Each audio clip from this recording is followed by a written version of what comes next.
Coronavirus, la pandemia. ¿Cuáles son los síntomas? ¿Cómo se transmite? ¿Qué puedo hacer para protegerme y prevenir la propagación de la enfermedad? Nuevo padecimiento que ha encendido las alarmas de los sistemas de salud. Coronavirus, la pandemia. Gracias por acompañarnos también durante el fin de semana. Tenemos el programa especial de Coronavirus, la pandemia. Queremos, por supuesto, también agradecer a las televisoras públicas que se suman a esta transmisión, que es una producción de la Universidad de Guadalajara, y les queremos invitar a nuestra audiencia para que se pongan en contacto con nosotros a través de nuestras cuentas institucionales en Twitter y Facebook, @Canal 44 TV, y también a través de WhatsApp en el 33 22 42 06 90. Iniciamos, como todos los días, con el reporte especial, la actualización de cómo está la pandemia en el mundo. En esta ocasión es nuestra compañera Verónica López, corresponsal de la agencia EFE, quien nos presenta el reporte más actual de la Organización Mundial de la Salud. Hola, ¿qué tal? Buenos días, Belén. Buenos días a todo el auditorio de Canal 44. Casi 20 millones y medio de personas contagiadas en el mundo y más de 744.000 fallecidos. Son los datos confirmados hoy por la Organización Mundial de la Salud. En el continente americano se acercan a los 11 millones de positivos y 400.000 muertos. En el caso de Europa, los contagiados son alrededor de 3,7 millones y los fallecidos superan los 218.000. La lista de países más afectados sigue encabezada por Estados Unidos y Brasil. Ante esta situación, continúa la carrera contrarreloj para conseguir una vacuna. El director general de la OMS, Tedros Adhanom Ghebreyesus, ha alertado de que el exceso de demanda está creando ya un nacionalismo de vacunas y hay riesgo de que suban los precios de ellas. Ha añadido que la OMS quiere evitar que haya especulación con estos productos mediante iniciativas como el acelerador ACT, un proyecto que pretende generalizar el acceso a vacunas, tratamientos y diagnósticos en los países en desarrollo. Así lo ha manifestado en la sede de la organización en la ciudad suiza de Ginebra. Financiar el acelerador ACT costará una pequeña fracción en comparación con la alternativa de la retracción de las economías, que requieren de paquetes de estímulos fiscales continuos. Antes de gastar otros 10 billones de dólares estadounidenses en las consecuencias de la próxima ola, estimamos que el mundo tendrá que gastar al menos 100.000 millones de dólares en nuevas herramientas, especialmente en cualquier nueva vacuna que se desarrolle. Ghebreyesus ha hecho estas declaraciones en la semana en la que Rusia anunció el registro de la primera vacuna mundial contra la COVID-19, denominada Sputnik V, y ante la que la OMS ha reaccionado con cautela. Mientras tanto, en Europa crece el temor a una segunda ola ante el persistente aumento de casos en países como Alemania, Francia, España y el Reino Unido, con un ritmo de expansión por encima de los 1.000 positivos cada 24 horas. Por ello, los gobiernos están adoptando nuevas medidas para tratar de evitar la importación de nuevos contagios. Es el caso de Bélgica, que habilitará a principios de septiembre un laboratorio móvil en el aeropuerto de Bruselas. En él se realizarán pruebas PCR a los pasajeros que provengan de zonas consideradas de riesgo. También Italia y Grecia se han sumado esta semana a los países que imponen medidas de control sanitario a quienes lleguen desde España. Se suman así a los 18 países Schengen que ya recomendaban o exigían pruebas diagnósticas o cuarentenas a esos viajeros. Reportó desde Europa Verónica López para el programa Coronavirus, la pandemia. El infectólogo Héctor Raúl Pérez Gómez nos hablaba también esta semana sobre la importancia de la medicina transfuncional y cómo a lo largo del tiempo se ha hecho cada vez más segura, pero también cada vez más efectiva.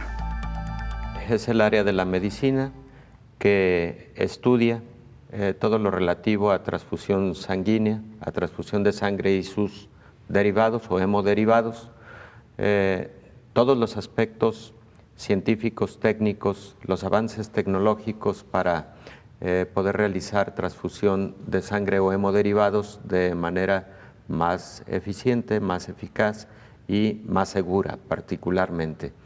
La medicina transfusional, bueno, tiene antecedentes históricos de muchas décadas atrás, incluso los intentos de medicina transfusional fueron hechos hace más de 2 siglos, posiblemente 2 siglos y medio, y los avances han sido muy importantes, ¿no? Hoy por hoy, la mayor parte de los países tienen medidas de seguridad, estándares muy altos para evitar particularmente dos cosas, el riesgo de transmisión de enfermedades infecciosas y segundo, el riesgo de rechazo y una respuesta anormal a una incompatibilidad sanguínea, aunque sea una incompatibilidad menor. Varía en los países, en las regiones.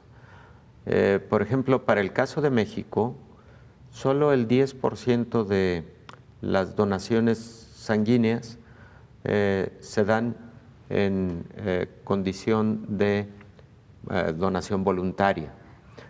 La donación voluntaria es aquella que ocurre sin que yo tenga un familiar que vaya a tener que recibirla por motivo de una hospitalización, de una cirugía o de requerirla por estar en condiciones de un traumatismo, etcétera. Porque en esas circunstancias, aunque es voluntaria, pero ya no es altruista. Altruista significa esa voluntad de ir a donar por hacerlo, por solidaridad, por humanismo, por lo que sabemos que se requiere de sangre en una región, en un país, en un centro hospitalario dado, ¿no? Entonces, lo ideal es que el mayor número de donaciones ocurran en condición de altruismo. En México, solo el 10%. El 90% restante de las donaciones son porque existe una necesidad específica de un amigo, de un familiar, de un conocido, etcétera. La donación altruista es más segura, porque casi siempre quien hace donación altruista de antemano se sabe en buenas condiciones de salud y eso evidentemente va conduciendo hacia una buena ruta de lograr que esa donación pues sea de condición mucho más segura. En otros países la donación altruista es más alta, por ejemplo, en diversos países europeos, particularmente España tiene buenos estándares de donación altruista, Italia tiene buenos estándares de donación altruista, algunos de los países escandinavos tienen buenos estándares de donación altruista y lamentablemente en países de bajos niveles socioeconómicos es en donde ocurren menos índices de donación altruista. América Latina no tiene buenos niveles de donación altruista, como tampoco las regiones de África particularmente. En la primera etapa de COVID-19, posiblemente en los primeros 3 meses, hubo una reducción importante en la donación altruista porque es posible que el temor de acudir a un centro hospitalario para donación haya invadido a muchas personas por el temor de adquirir COVID-19 en un espacio hospitalario. Creo que hubo necesidad de hacer un gran esfuerzo informativo para comentarle a las personas que el riesgo de adquirir COVID-19 por acudir a hacer una donación en un banco de sangre era menor, era casi nulo. ¿Por qué motivo? Bueno, pues evidentemente el diseño de los espacios para atender a pacientes con COVID-19 debe estar alejado, por ejemplo, del lugar de quirófanos, de los lugares como el banco de sangre, que evidentemente reciben a muchas personas sanas para propósito de donación. Entonces, se implementaron protocolos de mayor seguridad para que pudieran acudir las personas, pero también han habido estrategias muy interesantes en donde si las personas sienten ese temor, se han implementado unidades móviles para donación altruista en centros, por ejemplo, educativos. En el caso de la Universidad de Guadalajara, por ejemplo, en otros momentos han ocurrido campañas de donación altruista de jóvenes estudiantes, que evidentemente sabemos la mayor parte de ellos están en buenas condiciones de salud, a través de unidades móviles para beneficio de hospitales públicos. Entonces, ese tipo de estrategias se pueden implementar para mejorar el índice de donación altruista de sangre en una región determinada, el de la utilización de unidades móviles muy bien dotadas de equipamiento para el procesamiento de pruebas de laboratorio, etcétera, ¿no?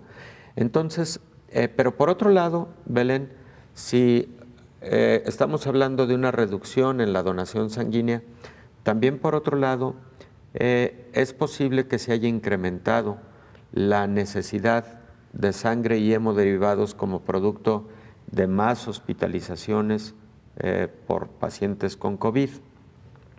No son muchos las indicaciones que un paciente con COVID puede tener de sangre o hemoderivados. Digo, no son proporcionalmente muy diferentes al resto de población hospitalaria, al resto de población hospitalizada. Posiblemente un incremento en el número de unidades plaquetarias requeridas para transfusión sí han requerido los pacientes con COVID-19. Y por otro lado, bueno, lo que sí hemos comentado aquí en diversos momentos, que son aquellas instancias que han implementado la utilización de plasma de fase convaleciente para atención de pacientes con COVID grave o COVID en estado crítico. Hacemos una pausa brevísima, regresamos con más.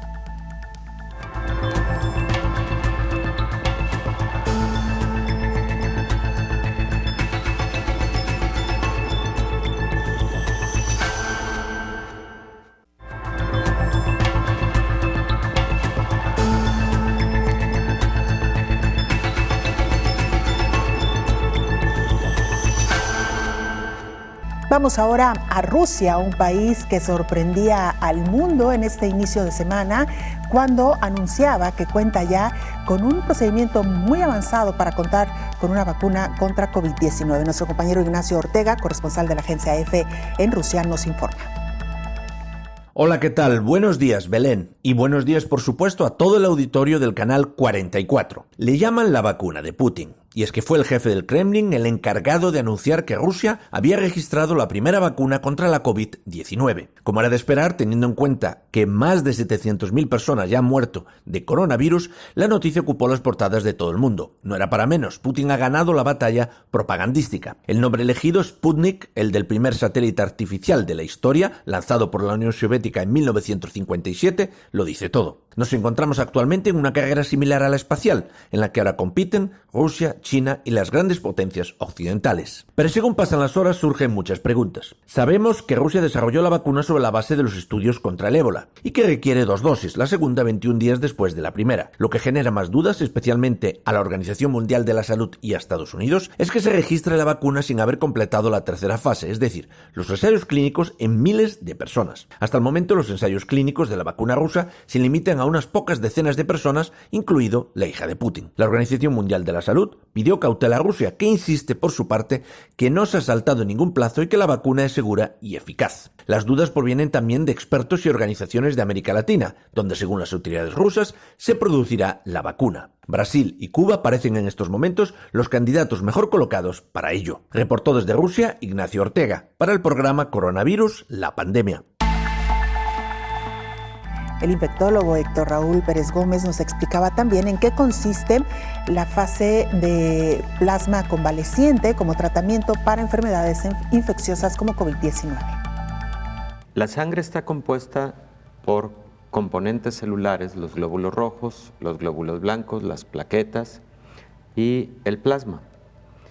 En el plasma se encuentran contenidos los anticuerpos contra, en este caso que estamos hablando de COVID-19, en el plasma de fase convaleciente, los anticuerpos que desarrolló un paciente que tuvo infección por SARS-CoV-2 se encuentran ahí en el plasma. Por eso Rocío hace referencia a plasma hiperinmune.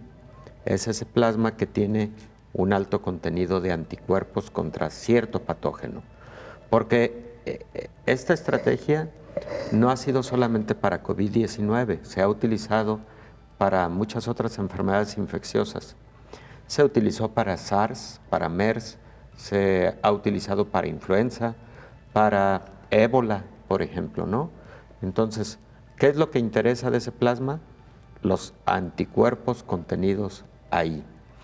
Por eso otra estrategia es también cuando se obtiene plasma en cantidades suficientes de una población, también hay laboratorios que a través de métodos biotecnológicos pueden obtener de ese plasma hiperinmune solamente los anticuerpos y entonces tener anticuerpos hiperinmunes de manera purificada sin necesidad de que tengas que transfundirle todo el plasma a un paciente determinado. Entonces digamos que el principio fundamental terapéutico de un plasma hiperinmune y de los anticuerpos que se podrían extraer de ahí y purificar es básicamente el mismo, y existen muchas patologías para las cuales sí tenemos anticuerpos hiperinmunes, inmunoglobulinas hiperinmunes, se conocen de esa misma forma. Bueno, volvamos entonces al procedimiento. Se puede obtener plasma ya sea de manera directa del paciente a través de un mecanismo conocido como plasmaféresis, en donde al paciente no se le tocan los glóbulos rojos, los glóbulos blancos, las plaquetas, sino solamente se obtiene al final del procedimiento el plasma, o también se puede obtener sangre total del paciente donante, y de esa sangre total en el laboratorio se separan los componentes celulares, glóbulos rojos, plaquetas, leucocitos, y entonces se deja exclusivamente el plasma. Por supuesto que los otros componentes se utilizan, por supuesto que se pueden perfectamente utilizar, en este caso, por ejemplo, para transfusiones de plaquetas o para transfusión de lo que llamamos paquete globular, es decir, exclusivamente glóbulos rojos, por ejemplo, ¿no? Entonces, ese es el principio de la medicina transfusional, obtener de la sangre el mayor beneficio posible.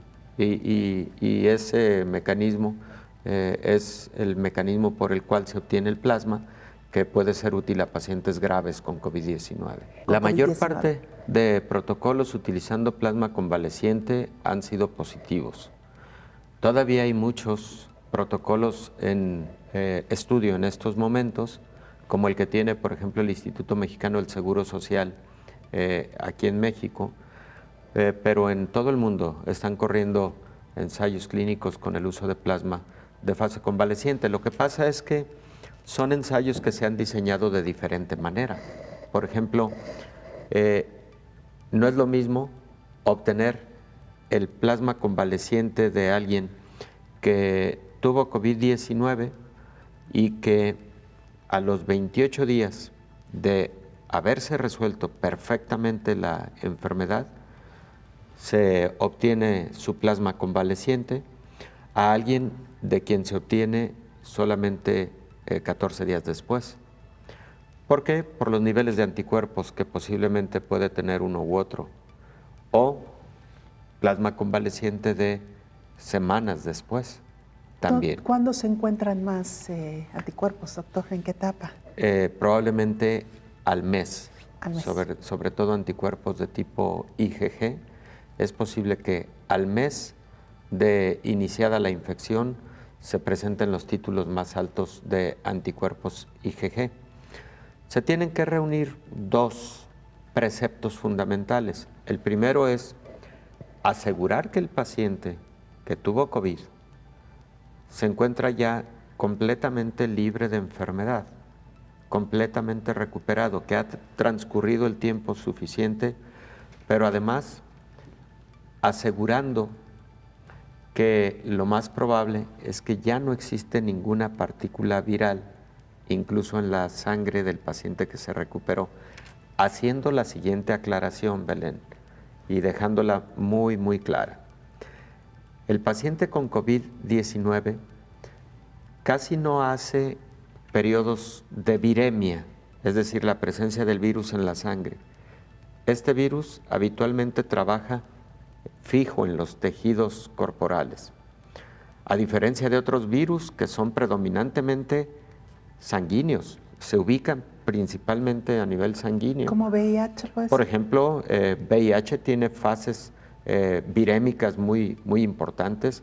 El virus de la hepatitis C tiene fases virémicas muy importantes. El virus de la hepatitis B, de igual manera. Dengue, no se diga.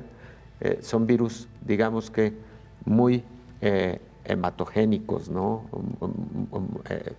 Muy virémicos, vamos. Entonces, el paciente con COVID habitualmente no hace estas viremias. Por lo tanto, eso asegura más el que no exista riesgo de transmisión de la enfermedad por vía sanguínea. Entonces, si ya aseguras que ha pasado un tiempo razonable, ya se puede realizar la plasmaféresis o la obtención de sus productos sanguíneos para realizar los procedimientos.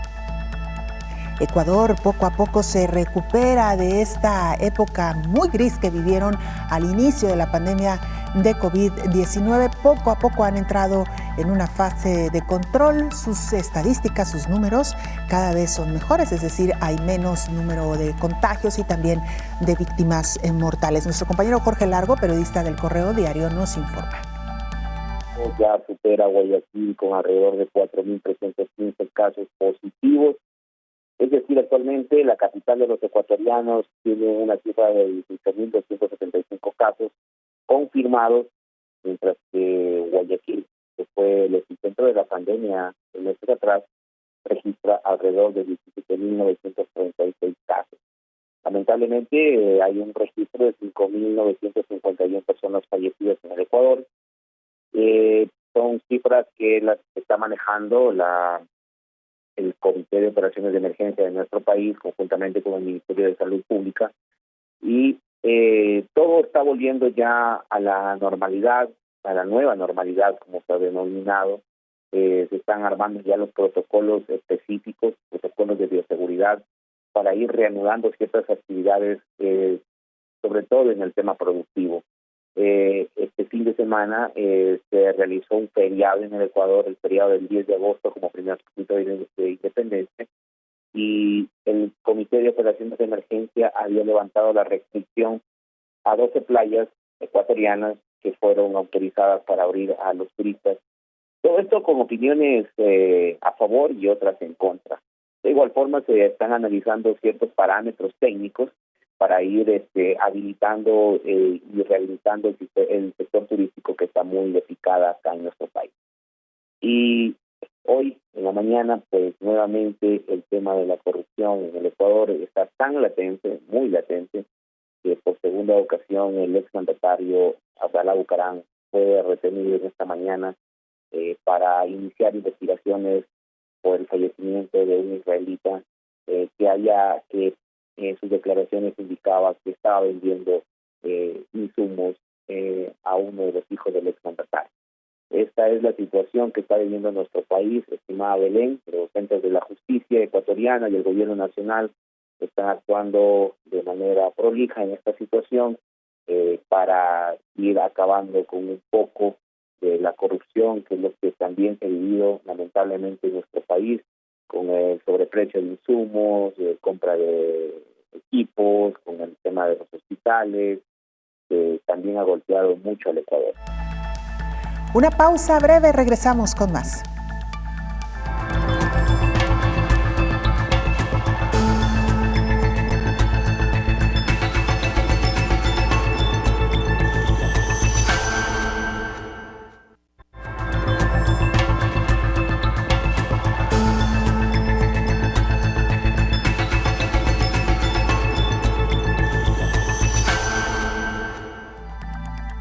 cómo está Brasil en materia de COVID-19, nuestra compañera Carla Lucena, periodista radicada en Brasilia, nos presenta la siguiente información. Hola Belén, muy buenos días, un gusto saludarte y buenos días también a todos que acompañan el canal 44. Bueno, te cuento que en Brasil una de las cuestiones que aún sigue sin respuesta es cuándo los alumnos podrán retornar a las clases presenciales con seguridad. Aquí en Brasil, la decisión de cómo y cuándo será ese retorno es de cada estado en conjunto con las municipalidades. En el inicio de esta semana, el primer estado a recibir alumnos en las escuelas públicas fue Manaus, que está ubicado al norte del país. Ese fue uno de los estados más afectados en el inicio de la pandemia. Hubo prácticamente el colapso de la salud con los hospitales funcionando con capacidad máxima para atender a los enfermos por la COVID-19. Esta semana entonces en Manaus retornaron los estudiantes que están en los últimos años del periodo escolar, o sea, los jóvenes. Y el plan es justo ese, un retorno escalonado de los alumnos. Ellos van en 2 días a las escuelas en grupos separados y los otros días las clases son online. Pero ese modelo no es unánime en Manaus y tampoco en los otros estados del país. São Paulo, por ejemplo, el mayor estado de Brasil, no tiene aún una fecha para el regreso. Octubre podría ser una de las posibilidades, pero el gobierno de São Paulo informa que hará una evaluación de cómo estará la pandemia en este mes. Mismo con esta previsión, algunos alcaldes ya informaron que no abrirán las escuelas mientras no haya una vacuna contra el nuevo coronavirus. Y por eso la estimativa de retorno se quedaría para el 2021. Bueno, esta es una discusión que también llevan padres y maestros. Son varios argumentos de todos los lados. Hay una parte que defiende el retorno ya en las próximas semanas y aquellos que creen que para garantizar la seguridad de todos es necesario que haya una baja en los casos de COVID en Brasil, lo que ahí es más difícil garantizar, ya que los números aún son muy altos. El último informe indica que Brasil registró un poco más de 104.000 muertes por la enfermedad y ya son más de 3.100.000 casos confirmados. Con relación a las muertes, es una media de 1.000 por día. Bueno, Belén, este es mi reporte desde Brasil para coronavirus, la pandemia. Sigue con usted. Muchas gracias, Carla Lucena, por este reporte muy completo. Gracias. Yo te lo agradezco. Muy buenos días a todos. Esta semana también otra de las grandes noticias fue el anuncio de los gobiernos de México y Argentina, quienes colaborarán con el laboratorio AstraZeneca y la Universidad de Oxford en la fabricación y distribución del biológico que se está precisamente desarrollando a través de la Universidad de Oxford con la tutela del laboratorio AstraZeneca. El infectólogo Héctor Raúl Pérez Gómez nos explicó en qué consiste este acuerdo. Ha sido motivo de satisfacción el que se visualice a México, a Argentina, como países con la capacidad para producir esta vacuna que ha desarrollado AstraZeneca con la Universidad de Oxford y la participación en el caso de México del Instituto Carso, en donde la inversión económica, si mal no recuerdo, de 25,000 millones de pesos, entre 25,000 y 50,000 millones de pesos, permitirá precisamente esta fabricación. No sé qué modelo de colaboración es, pero de cualquier manera tienes toda la razón. Mientras más centros con capacidad para la producción de estos biológicos existan, más pronto tendremos la cantidad que necesita el mundo para la mejor protección de la población. Que sea una colaboración altruista, porque eso va generando condiciones para que el biológico tenga mejor acceso por economía, por costo.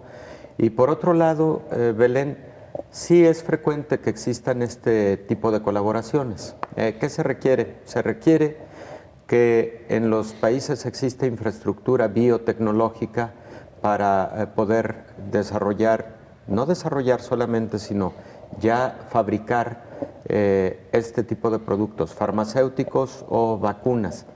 En México, por ejemplo, existen diversas instalaciones e infraestructura para la producción de biológicos, de vacunas. De hecho, en otro tiempo, México tuvo una institución llamada Birmex, en donde se fabricaban vacunas. Para ser honesto, no sé en estos momentos qué tan activo esté Birmex. No sé si también vaya a tener alguna participación. Me refiero a la infraestructura instalada para llevar a cabo la fabricación de la vacuna de AstraZeneca. Pero sí ocurren estas colaboraciones, pero insisto, en la medida en que los países tienen infraestructura para hacerlo. También frecuentemente la propia industria farmacéutica tiene filiales de producción. Entonces es posible que AstraZeneca tenga también central de producción en México y en Argentina, y eso facilita las cosas. Indudablemente una muy buena noticia. Esto no significa que todas esas dosis vayan a ser para México o que las que se produzcan en Argentina vayan a ser para Argentina. Es seguramente generar condiciones para una producción a mayor escala en más corto tiempo para su distribución a todo el mundo. Y cuando hablamos de buenos resultados, hablamos de dos aspectos fundamentales: seguridad y eficacia. Y en el caso de la eficacia, hablamos de dos componentes fundamentales del sistema inmune: la generación de anticuerpos neutralizantes, pero también la generación de células que actúan de dos maneras. Unas de ellas, los linfocitos B, produciendo anticuerpos, y otras de ellas, los linfocitos T, de ayuda, o T helpers, que ayudan a que aquellas células que se infectan tengan contención inmediata por un fenómeno conocido como muerte celular programada. Entonces, muy buenos resultados creo que se han venido observando con estos biológicos que van a la cabeza, y pues particularmente el de AstraZeneca y Universidad de Oxford es un gran producto, y qué bueno que México va a participar en su producción también. Parece que el costo será muy accesible para los gobiernos. Seguramente muchos gobiernos van a implementar esa estrategia de que sea generalizada y gratuita para la población, lo cual pues ayuda al acceso de la misma. Y seguramente Argentina, cuando habla de esos costos, no necesariamente se refiere a que la población los tenga que pagar del bolsillo. Posiblemente sea el precio a gobierno para su adquisición de forma generalizada y masiva para poderla aplicar a toda la población. Es posible que Brasil esté participando en los ensayos clínicos. Cuando hablamos de que México y Argentina van a participar en la fabricación de la vacuna, no necesariamente estamos participando en los ensayos clínicos de fase 3. De hecho, no estamos participando en esos ensayos. Con esta investigación, pero sí con otras investigaciones. Con otras 4. Una de Laboratorios Janssen, una de Laboratorios Sanofi Aventis, de la que hemos hablado un poco más en esta mesa, y con 2 consorcios de China, que si mal no recuerdo, están desarrollando vacuna a partir de virus inactivados. Entonces, México sí está participando con ensayos clínicos de 4 candidatos a vacuna en fase 3, pero en el caso de la vacuna de AstraZeneca con Universidad de Oxford, la participación de México será en la producción del biológico, ya que se haya finalizado la fase 3 de los estudios clínicos. La distribución, lo escuchábamos del presidente de Argentina, él hablaba de que producirlo en estos países generará las condiciones para más rápida distribución a los países de la región, a los países de América Latina. Y es que esto, Belén, tiene también mucha importancia desde un punto de vista técnico. En lo relativo a la distribución de vacunas, hay que cuidar mucho algo que se conoce como los protocolos de red fría. Recordemos que se tienen que mantener a cierta temperatura y no se puede perder en ningún momento el adecuado monitoreo de que se ha mantenido a esa temperatura el biológico. La red fría, pues, será más fácil de controlar en la medida en que sean más compactas las regiones a donde se tiene que llevar a cabo la distribución. Seguramente en su momento México va a generar la distribución a países más cercanos y de igual manera el caso de Argentina. Es un asunto de muy buena logística también para el control de la red fría, para la distribución del biológico.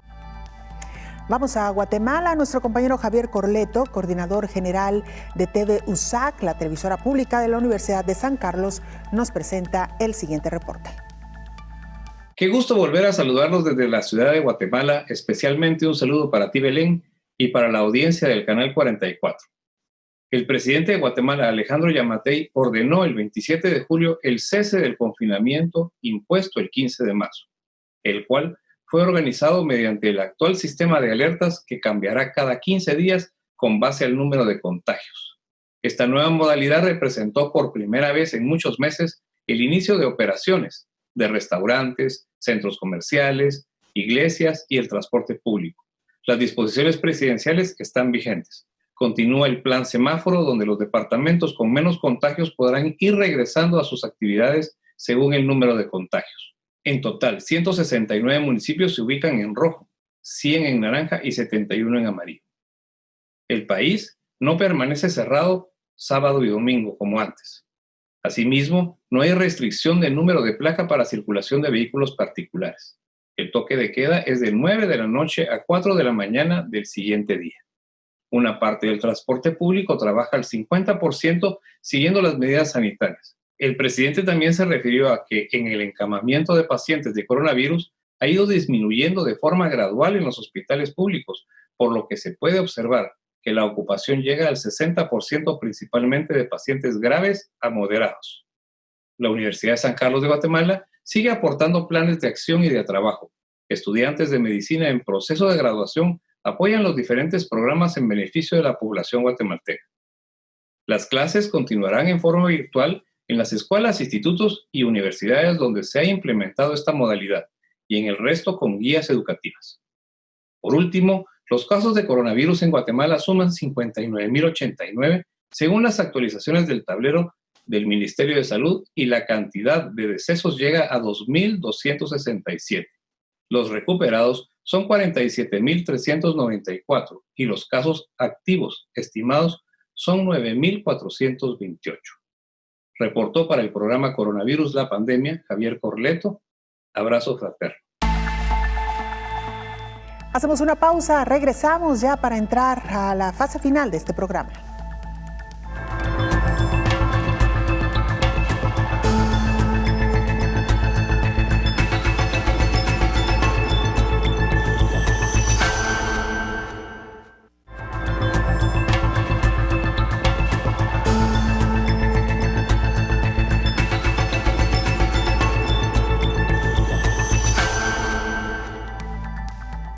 España ha retrocedido en la desescalada que habían iniciado con éxito hace ya varias semanas. El repunte en el número de casos por COVID-19 y también en cuanto al número de muertos los obliga a endurecer de nueva cuenta algunas medidas, cerrar algunos espacios y también dictar nuevas disposiciones, por ejemplo, para los fumadores. Nuestro compañero Sergio Hernández, corresponsal de la agencia EFE en España, nos informa. Buenos días, Belén. Buenos días a todo el auditorio de Canal 44. El ministro español de Sanidad, Salvador Illa, preside hoy un consejo que reúne con carácter extraordinario al Gobierno con los consejeros de salud de las distintas regiones después de que en la última jornada se hayan notificado casi 3.000 nuevos contagios de coronavirus, la cifra más importante desde mayo. Alertadas por el creciente número de casos, 9 sociedades médico-científicas han avisado de que si el Ministerio de Sanidad y las comunidades autónomas no establecen nuevas medidas coordinadas, rápidas y eficaces para frenar el coronavirus, hay una alta probabilidad posibilidad de volver a situaciones asistenciales tan graves como las de hace unos meses. Sin embargo, el doctor Fernando Simón, portavoz del Ministerio de Sanidad en esta pandemia, ha rechazado un riesgo de colapso del sistema sanitario en su respuesta a las citadas sociedades. Actualmente tenemos, con estos datos, el índice de ocupación por coronavirus es de un 3% del total de camas, con lo cual el coronavirus ahora mismo no está a nivel nacional en riesgo de colapsar absolutamente el sistema de ninguna manera. Entre las medidas adoptadas en las últimas horas para hacer frente a la pandemia destaca la aprobada por Galicia, que ha sido la primera comunidad autónoma en prohibir fumar en cualquier espacio al aire libre, incluidas las terrazas, si no se cumple con la obligación de mantener una distancia mínima de 2 metros con otras personas. Poco después, Canarias ha seguido su ejemplo y parece que no será la única, porque otras regiones españolas se plantean ordenar la misma restricción. Informa desde Madrid Sergio Hernández para el programa Coronavirus, la pandemia. De España vamos a Colombia y es que este país también registra un repunte en cuanto al número de casos de COVID-19 y el número de fallecidos. Nuestra compañera Ana Paula Garzón, periodista del canal TRO en Colombia, nos presenta la información. Gracias, compañeros. Un saludo muy especial para todo el equipo de Coronavirus, la pandemia del Canal 44. En Colombia la situación es bastante crítica. Se continúan conociendo un número alarmante de casos positivos diarios. Estamos entre 11.000 y 12.000 casos y es que en este momento ya nos estamos acercando a los 450.000 casos positivos en todo el país, con más de 14.000 muertes. Esta es una cifra bastante alarmante, no solamente por el número de personas que se está contagiando, sino también por lo que les he comentado en las últimas semanas respecto al sistema de salud colombiano, y es que está completamente colapsado. Cada vez son más las zonas del país donde se ha decretado una alerta roja en la ocupación de las unidades de cuidados intensivos, y por eso es que las autoridades están en una alerta máxima. Incluso en algunas partes del país se ha intentado o se ha pensado declarar una cuarentena total nuevamente. Incluso en la capital del país, en Bogotá, que también en este momento es el epicentro de la pandemia en Colombia, con más de 150.000 casos, pues se definió que a partir del próximo domingo 7 localidades entrarán en una cuarentena estricta a partir de 2 semanas. Esto para poder disminuir un poco el número de casos en esta localidad que, como les explico, pues es una de las más afectadas en el país. Hay otras zonas muy críticas como lo es el departamento del Atlántico y el departamento de Antioquia, que también presenta en este momento un alto número de casos y también una alerta roja y naranja en las diferentes ciudades. Pues bien, el Ministerio de Salud ha decidido iniciar un recorrido por las zonas más críticas del país para entregar equipos y para también de esta manera fortalecer el sistema de salud y poder tener un respiro para atender a más personas, porque los médicos incluso han dicho que ya no pueden atender a más pacientes. Es una situación bastante preocupante, pero el gobierno pues continúa haciendo esfuerzos para poder fortalecer el sistema de salud y de esta manera pues que no esté tan fuerte el tema de la pandemia y el tema de los muertos aquí en Colombia. Pues esperamos en las próximas semanas darles mejores noticias sobre el tema del coronavirus en nuestro país, pero por el momento nos despedimos con estas noticias y esperamos pues que todo esté muy bien en los diferentes países que también mandan su informe a este programa de Coronavirus, la pandemia. Un saludo muy especial desde Santander, Colombia. Les informó María Paula Garzón desde el canal TRO.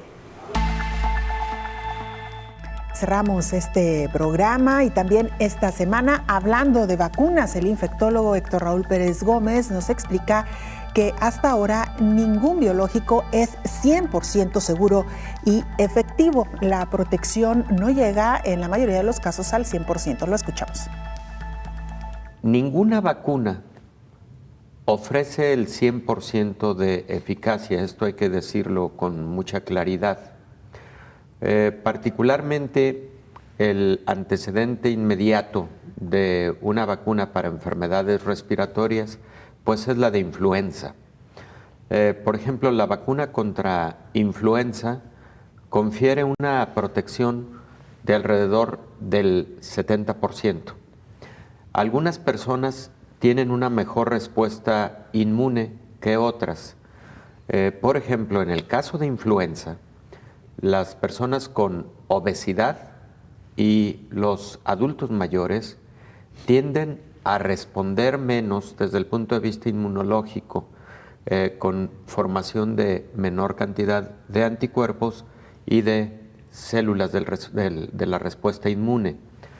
Pero Por otro lado, hay algunas vacunas que al conferir una protección de entre el 70 y el 75%, se considera que son vacunas que de manera secundaria están protegiendo casi a toda la población. Es decir, desde el punto de vista epidemiológico, cuando una vacuna confiere protección al 70% de la población, se dice que de manera secundaria el 30% restante se encuentra razonablemente protegido. Entonces, si esta vacuna nos llega a ofrecer un rango o una protección por arriba de este porcentaje, va a ser una vacuna considerada eficaz. Y los eventos adversos graves, Belén, porque hay que diferenciarlos. Hay eventos adversos leves, comunes.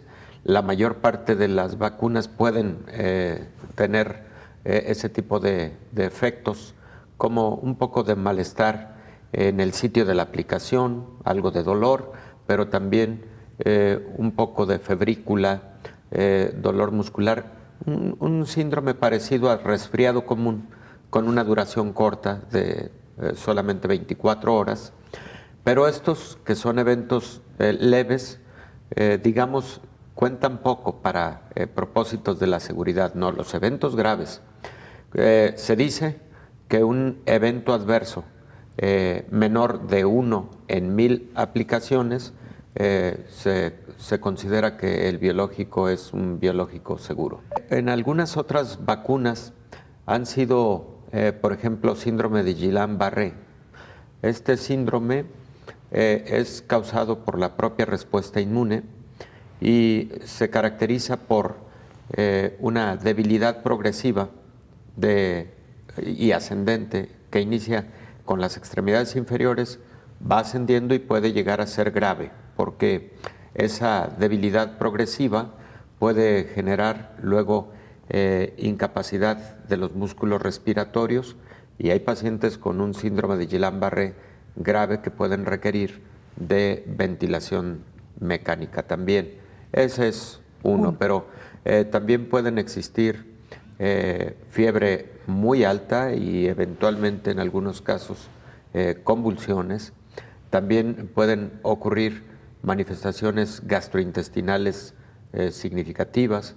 En algunos otros casos pueden llegar a presentarse alergia importante y algo que se conoce como choque anafiláctico, síndrome de choque anafiláctico. Pero, insisto, son situaciones que se presentan en muy baja proporción. ¿Y cuál es mi impresión? Que vamos a tener vacunas eficaces y seguras, porque para eso siguen corriendo los protocolos a la siguiente fase. Si en la fase 2 se hubiera visto todo lo que estoy comentando en una proporción inadecuada, fuera de rango, no se hubiera seguido con la siguiente fase. Ya vamos en la fase 3, después de la fase 3 es producción a gran escala. Bueno, viene otra fase. La fase 4 es vigilancia clínica, epidemiológica y farmacológica, ya después de que la vacuna incluso está en el mercado. La fase 4 en el desarrollo de fármacos y en este caso de vacunas es aquella en la que una vez aplicada a la población general, incluso comercializada, los fármacos y las vacunas deben ser monitoreados por los sistemas de salud, tanto públicos como privados, para seguir evaluando eficacia y seguridad, sobre todo seguridad. En la historia, por supuesto, que han existido fármacos que han tenido que ser retirados del mercado, ya teniendo incluso algunos años de uso, porque se ha identificado algún evento adverso que durante la fase de investigación no fue advertido y que está teniendo una alta proporción, entonces llega a ocurrir. Así es que este apartado de farmacovigilancia de la fase 4 de la investigación clínica también lleva varios años y de hecho te diría, Belén, que es permanente. Cuando a una persona se le aplica una vacuna conocida o un nuevo biológico, una vez que se ha aplicado, se tiene que realizar una vigilancia de corto plazo o de plazo inmediato durante algunos minutos y posteriormente se debe mantener comunicación con quien recibió el biológico para identificar que las siguientes 24 o 48 horas todo esté en orden.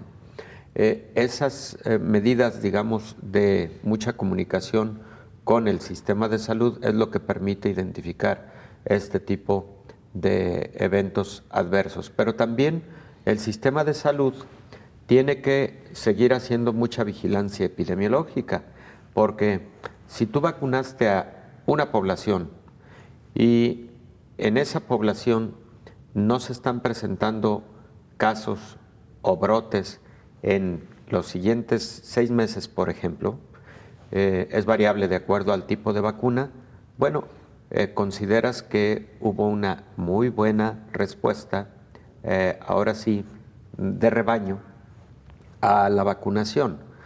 Pero si sigues observando un número desproporcionado de casos de la enfermedad o brotes, clústeres en diferentes lugares de la enfermedad, puedes entonces identificar que algo no está bien. ¿Y qué se hace en esas instancias?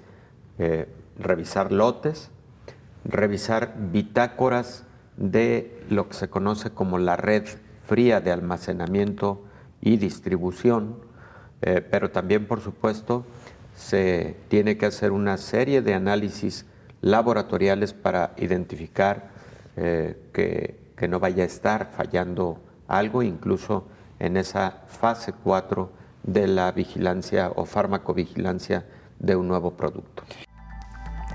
De esta manera llegamos al final de este espacio. Muchas gracias por habernos acompañado. Le invitamos para que nos sintonice en la siguiente emisión de Coronavirus, la pandemia. Hasta entonces.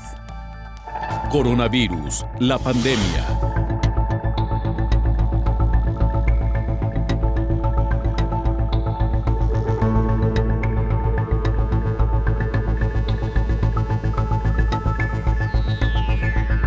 Coronavirus, la pandemia.